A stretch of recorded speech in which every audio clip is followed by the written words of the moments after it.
Hello friend, Assalamu alaikum. Welcome my YouTube channel. My YouTube channel name Education Project Innovations, and also welcome my Facebook page IEEE CEPOOEL Quiz Chapter. So friend, CEPOEL student क्या है? Complex engineering problem and open hand lab. So friend, इस channel पे हम और इस Facebook page पे आप इस चैनल को सब्सक्राइब करें और फेसबुक पेज को फॉलो करें। इस पे हम जो कॉम्प्लेक्स इंजीनियरिंग प्रॉब्लम्स होते हैं, जो उसकी ओपन हैंड लैब्स होती है, इलेक्ट्रिकल से रिलेटेड, इलेक्ट्रॉनिक्स से रिलेटेड, मैकेनिकल डिपार्टमेंट से रिलेटेड, जो हमारे पास जो भी डिपार्टमेंट्स होती हैं वहाँ पे यहाँ पे हम वो लैब्स परफॉर्म करेंगे, उनका प्रैक्टिकल भी करेंगे और उनकी थ्योरी भी डिफाइन करेंगे। और इसके अलावा फ्रेंड, यहाँ पे हम प्रोजेक्ट सीखेंगे कि प्रोजेक्ट कैसे बनाए जाए, प्रोजेक्ट कौन कौन से प्रोजेक्ट में कौन कौन से कंपोनेंट यूज़ होते हैं, वो भी हम इस पे सीखेंगे। और इसके अलावा हम सेमेस्टर वाइज जो हमारे पास सब्जेक्ट होते हैं उनके लेक्चर भी मैं आपको प्रोवाइड करूँगा। तो फ्रेंड्स, इसके अलावा जो इंटरव्यूज़ में जो क्वेश्चंस होते हैं, जो भी इंटरव्यू में कॉम्पिटिटिव एग्जाम में क्वेश्चंस होते हैं, वो हम डिस्कस करेंगे। कौन कौन से क्वेश्चन होते हैं उनके ऑब्जेक्ट्स भी हम सॉल्व करेंगे। तो फ्रेंड्स, आज मैं आपके लिए एक बहुत अच्छा क्वेश्चन लेके आया हूँ इलेक्ट्रिकल से रिलेटेड, जो इंटरव्यू में अक्सर ये पूछा जाता है, जो हमारे पास रीजनेबल क्वेश्चन है। तो फ्रेंड्स, हमारा क्वेश्चन से why secondary of CT can not be left open. जो हमारे पास CT, what is the means of CT, current transformer की जो सेकेंडरी साइड होती है वो हम ओपन क्यों नहीं रख सकते? उसका रीज़न क्या है कि वो हम ओपन क्यों नहीं रखते, वो क्लोज क्यों होती है? तो उसको हम मैथमेटिकली प्रूव करेंगे। अगर वो हम ओपन करते हैं तो क्या होता है, अगर क्लोज करते हैं तो क्या होता है, वो अब हम रीज़न देखेंगे। तो फ्रेंड, सबसे पहले मैं आपको लिटिल बिट सिटी के बारे में बताता हूँ। इसके बाद मैं एक दूसरा लेक्चर बनाऊंगा। आप कमेंट्स दें कैसे लगता है मेरा लेक्चर, तो मैं दूसरा लेक्चर बनाऊंगा जिसमें मैं डिस्क्राइब करूंगा सिटी के वर्किंग प्रिंसिपल, सिटी है क्या।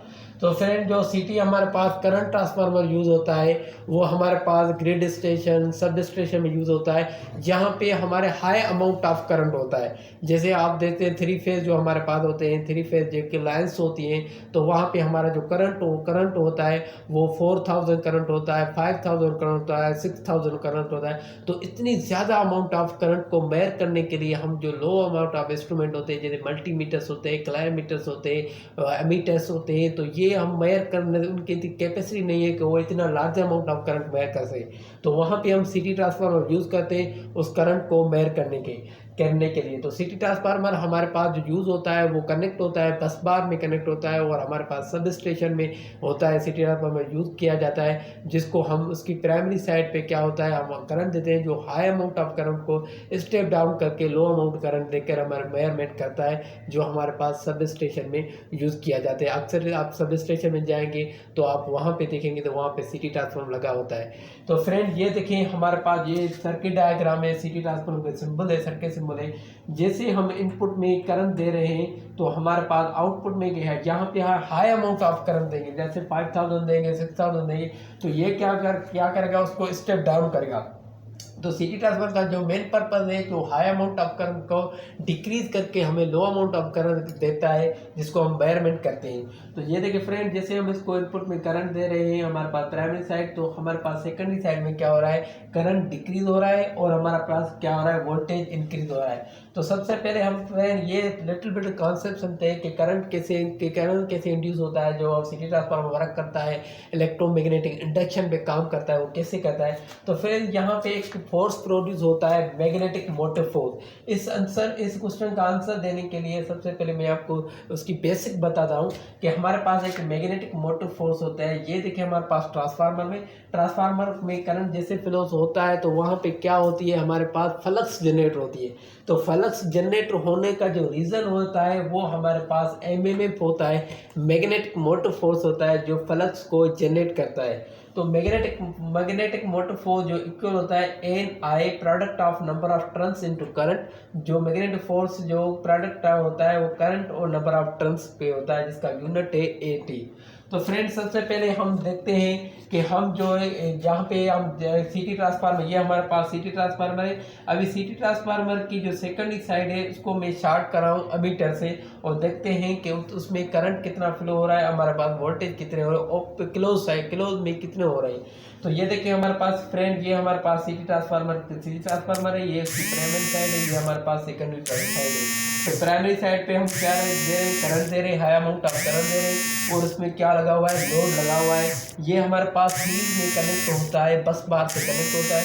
और उसकी जो सेकेंडरी साइड पे हमारे पास रिलेज होती हैं, यूज होती है, जो कंट्रोल पैनल में हमारे शो होते हैं, उसके वैल्यू शो होते हैं। तो फ्रेंड जैसे ही हम इनपुट में 800 एम्पियर करंट देंगे, जैसे ही हम 800 एम्पियर करंट देंगे तो हमारे पास अमीटर में क्या होगा, डिफ्लेक्शन होगी। अमीटर में क्या होगा, शो ऑफ होगी। जो अमीटर की जो इंटरनल रेजिस्टेंस है, जिसको हम शंट रेजिस्टेंस कहते हैं, वो 0.2 ओम है। तो फ्रेंड जैसे हमारे पास करंट हम देंगे प्राइमरी साइड, तो हमारे पास फ्लक्स क्या होगी, जनरेट होगी। फ्लक्स जनरेट होने की जो रीज़न है, वहाँ पे हमारे पास मैग्नेटिक मोटिव फोर्स होता है।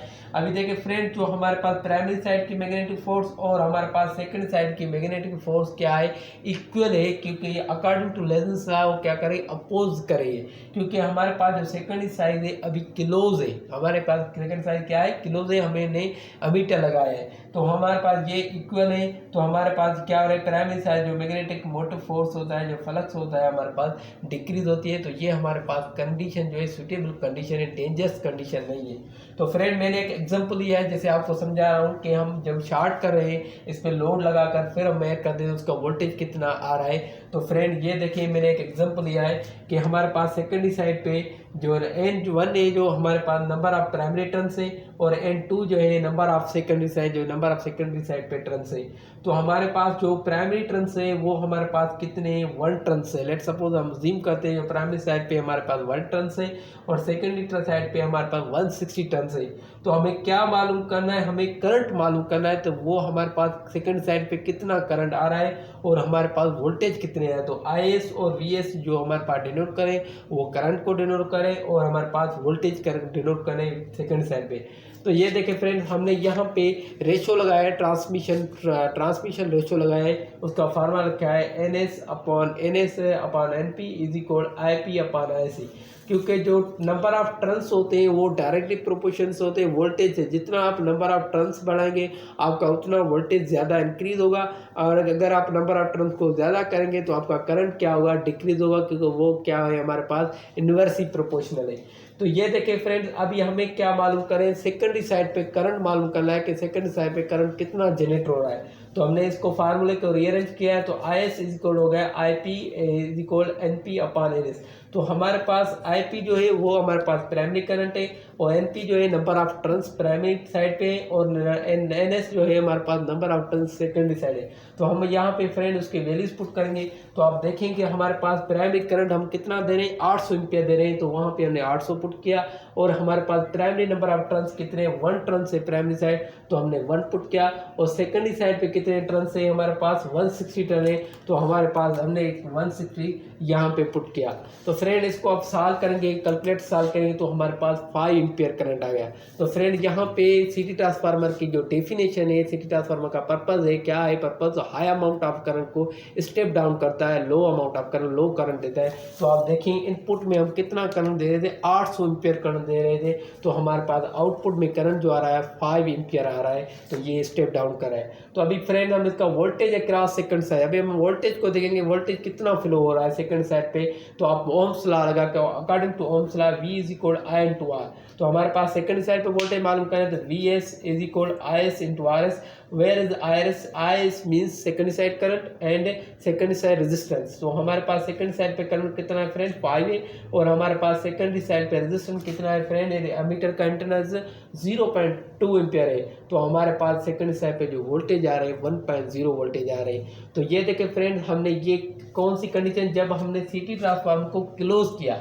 अभी हमारा क्वेश्चन ये है कि हम सिटी ट्रांसफार्मर को ओपन क्यों नहीं कर सकते। तो अभी इस रीज़न को हम देखते हैं, क्यों ओपन करने से हमारे पास कौन कौन सी कंडीशन आती है, तो वो देखते हैं। तो ये देखिए फ्रेंड, सेम ही हमारे पास ट्रांसफार्मर है, हमारे पास सिटी ट्रांसफार्मर सेम ही मैंने लिया है। अभी क्या है फ्रेंड, मैंने जो इसकी सेकेंडरी साइड है उसको ओपन किया है, लेफ्ट साइड को मैंने ओपन किया है। तो लेफ्ट साइड को ओपन किया, जैसे मैं इसको इनपुट में करंट दे रहा हूँ तो यहाँ पे क्या है, ओपन कंडीशन है। तो अब जब आपको पता है जब हमारे पास ओपन पाथ होता है तो ओपन पाथ में करंट फ्लो नहीं होता है, क्योंकि करंट को नीड होती है क्लोज पाथ की। तो यहाँ पे हमारा ओपन पाथ है, उस वजह से हमारे पास करंट फ्लो नहीं हो रहा है। तो करंट फ्लो नहीं होने से प्राइमरी साइड पे हमारे पास करंट फ्लो हो रहा है और फ्लक्स भी जनरेट हो रही है, लेकिन सेकेंडरी साइड पे क्या हो, ओपन पाथ है, जिसकी वजह से हमारे पास करंट नहीं फ्लो हो रहा है, करंट नहीं जनरेट हो रहा है, तो हमारे पास फ्लक्स क्या है, जीरो है। तो हमारे पास क्या होगी, फ्लक्स अगर सेकंड साइड पे जीरो होगी तो हमारे पास एमएमएफ जीरो होगी, क्योंकि मैग्नेटिक मोटिव फोर्स क्या करता है, फ्लक्स को जनरेट करता है। तो फ्रेंड ये देखिए, जैसे यहाँ पे हमारे पास जीरो है, फ्लक्स भी जीरो है, मैग्नेटिक मोटिव फोर्स भी जीरो है, करंट भी जीरो है, लेकिन प्राइमरी साइड पे जैसे देखिए फ्रेंड, उसमें क्या हो रहा है, इंक्रीज हो रहा है। हमारे पास क्या हो रहा है, मैग्नेटिक फोर्स भी इंक्रीज हो रहा है और करंट भी इंक्रीज हो रहा है। जब हमारे पास मैग्नेटिक फोर्स इंक्रीज होगा और उसके बाद हमारा फ्लक्स इंक्रीज होगा, फ्लक्स इंक्रीज होने की वजह से हमारे पास वोल्टेज क्या होगा, हाई अमाउंट ऑफ होगा।